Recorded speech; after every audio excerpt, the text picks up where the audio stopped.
नमस्कार दोस्तों, आप देख रहे हैं HL एसेट और आज हम बात करने वाले हैं ऐसे विषय पर जो आज लाखों लोगों की ज़िंदगी का हिस्सा बन चुका है और वह है पर्सनल लोन। आज मोबाइल में एक ऐप डाउनलोड कीजिए, कुछ जानकारी भरिए और कुछ ही मिनटों में आपके खाते में पैसा आ सकता है। सुनने में यह बहुत आसान और आकर्षक लगता है दोस्तों, लेकिन सवाल यह है कि क्या हर आसानी से मिलने वाला पैसा आपके लिए फायदेमंद होता है? दोस्तों, पर्सनल लोन जरूरत के समय भगवान के जैसे लगता है, लेकिन अगर इसे बिना सोचे समझे लिया जाए तो यही लोन आपकी बीती जिंदगी को मुश्किल बना सकता है। दोस्तों, आज की वीडियो में हम समझेंगे कि पर्सनल लोन लेते समय किन किन बातों पर ध्यान रखना चाहिए ताकि भविष्य में हमें पछताना ना पड़े। दोस्तों, मान लीजिए आपकी अचानक कोई बड़ी ज़रूरत आ गई, घर में मेडिकल इमरजेंसी है, बच्चों की फीस भरनी है, शादी का खर्च है या कोई पुराना कर्ज चुकाना है। ऐसे समय में पर्सनल लोन एक अच्छा विकल्प हो सकता है।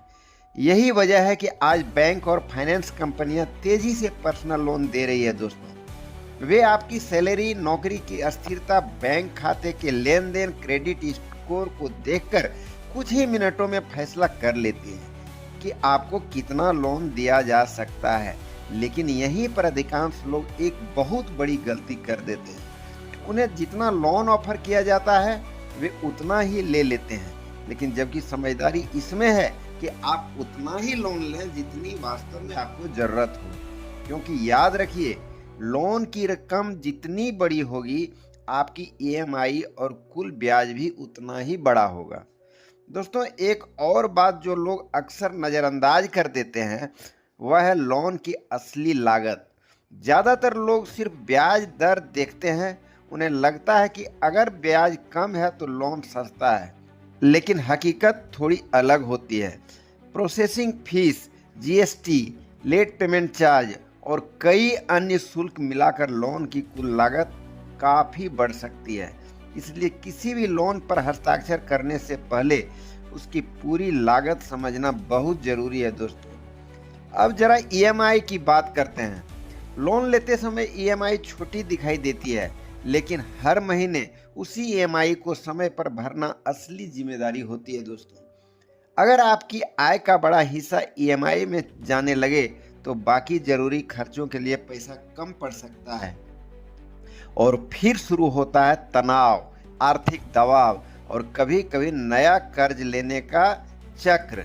इसलिए लोन लेने से पहले खुद से एक सवाल जरूर पूछिए, क्या मैं इस EMI को अगले महीनों या सालों तक आराम से चुका सकता हूं या नहीं? अगर जवाब हाँ है तभी आगे बढ़िए। दोस्तों, आज बाजार में दर्जनों बैंक और सैकड़ों लोन ऐप मौजूद है। हर कोई आपसे सबसे अच्छा ऑफर देने का दावा करता है, लेकिन समझदार व्यक्ति किसी एक ऑफर पर भरोसा नहीं करता है। वह तुलना करता है, ब्याज दर, प्रोसेसिंग फीस, छिपे हुए चार्ज और शर्तों को ध्यान से पढ़ता है, क्योंकि कई बार जो ऑफर ऊपर से सस्ता दिखता है वह अंदर से सबसे महंगा निकलता है। दोस्तों, अब बात करते हैं क्रेडिट स्कोर की। इसे आप अपनी वित्तीय प्रतिष्ठा समझ सकते हैं। जब भी आप लोन लेते हैं और समय पर EMI भरते हैं, आपका क्रेडिट स्कोर बहुत मजबूत हो जाता है, लेकिन एक छोटी सी लापरवाही भी इसे नुकसान पहुंचा सकता है। और खराब क्रेडिट स्कोर का असर सिर्फ आज नहीं बल्कि भविष्य में होम लोन, कार लोन और क्रेडिट कार्ड तक पड़ सकता है। दोस्तों, इसलिए समय पर भुगतान करना सिर्फ जिम्मेदारी नहीं बल्कि एक निवेश भी है। सबसे महत्वपूर्ण बात है दोस्तों, लोन का उपयोग किस लिए किया जा रहा है, इस पर ध्यान देना जरूरी है। अगर लोन किसी जरूरत, शिक्षा, मेडिकल खर्च या महंगे कर्ज को खत्म करने के लिए किया जा रहा है तो यह एक समझदार फैसला हो सकता है। लेकिन सिर्फ दिखावे, लग्जरी शॉपिंग या जरूरी खर्चों के लिए बार बार लोन लेना आपकी आर्थिक स्थिति को कमजोर कर सकता है। दोस्तों, याद रखिए, लोन आपकी आय नहीं है, यह एक जिम्मेदारी है जिसे आपको वापस चुकाना होगा। दोस्तों, पर्सनल लोन न तो पूरी तरह अच्छा है और न ही पूरी तरह बुरा।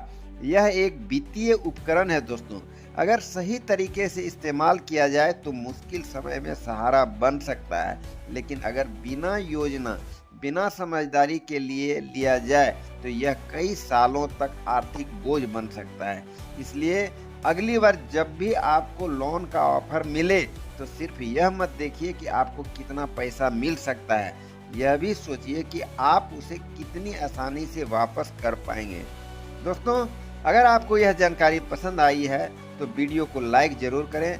ऐसे ही आसान भाषा में वित्तीय ज्ञान पाने के लिए HL Asset को सब्सक्राइब करें। मैं आपसे मिलूंगा अगली वीडियो में एक नए उपयोगी विषय के साथ। तब तक के लिए अपने पैसों को समझिए, सही फैसले लीजिए और वित्तीय रूप से मजबूत होइए। दोस्तों, धन्यवाद।